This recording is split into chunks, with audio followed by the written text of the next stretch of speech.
So ngayon is pupunta tayo mamamalengke. And dun ko na inimit si Rhea. Kasi taga Kabarwan pa siya. So, let's go!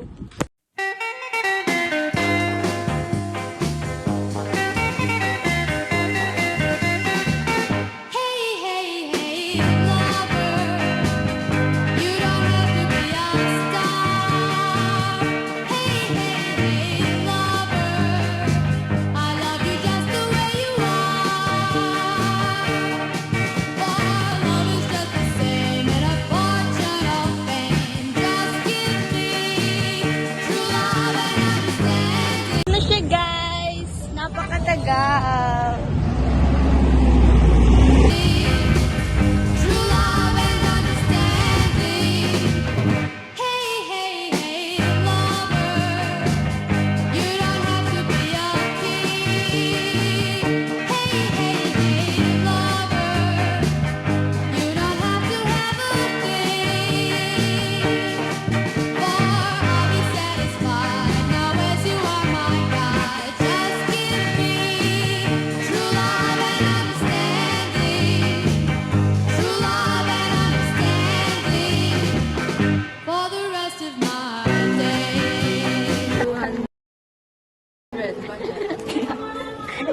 Yung kanina na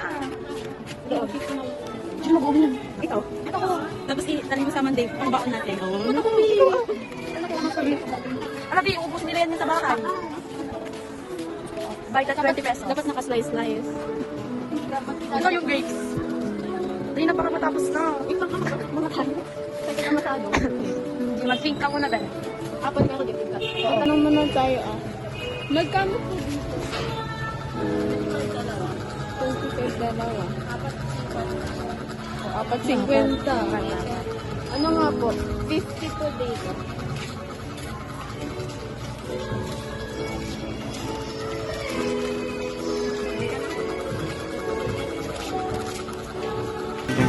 Well, you want me to worry.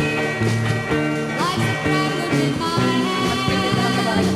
But if you really, really love me, in my heart you'll be a big man. Hey, lover, won't you treat me right and be with me tonight? Just give me true love and understanding. True love and understanding. For the rest of my days. Well, you won't have to worry. Life's a problem in my hands. But if you really, really love me, in my heart you'll be a big man. Hey, lover, won't you treat me right? So, tapos na kami guys. Ang ingay. Like, sign na to. So, first is we got lanzones.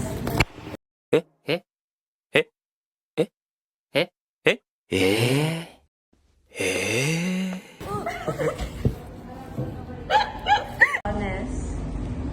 Yes. For only 15 pesos. Diba ang mura, guys? Yes.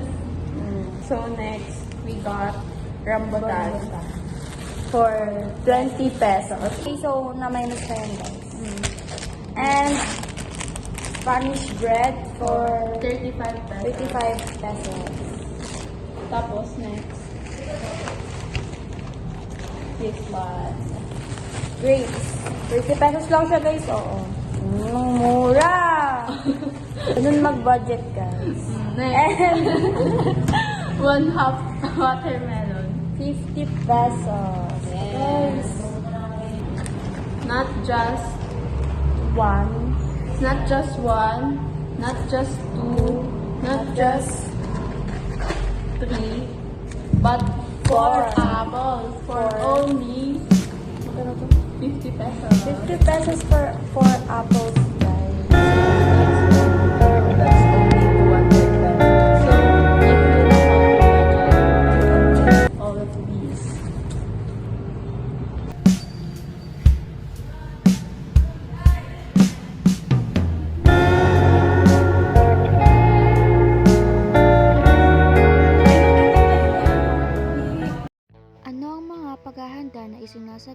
isang mamimili.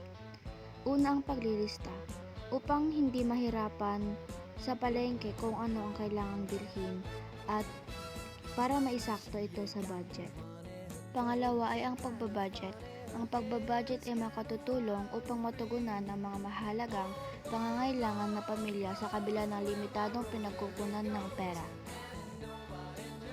Maraming naganap sa araw ng pamimili. Isa na rito ang tinanong namin kung magkano ang kanilang benta at kung pwede ba itong tawaran.